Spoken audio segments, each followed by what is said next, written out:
मौलाया सल्ली वसल्लिम दाइमन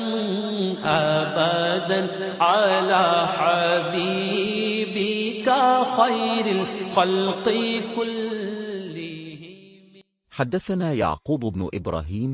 قال حدثنا يزيد بن هارون قال أخبرنا يحيى عن محمد بن يحيى بن حبان أن عمه واسع بن حبان أخبره أن عبد الله بن عمر أخبره قال لقد ظهرت ذات يوم على ظهر بيتنا فرأيت رسول الله صلى الله عليه وسلم قاعدا على لبنتين مستقبل بيت المقدس।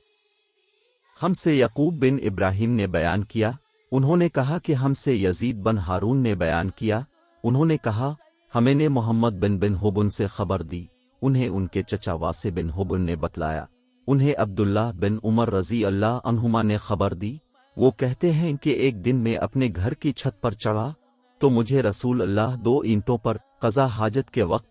बैत अल मक़दस की तरफ मुँह किए हुए नजर आए।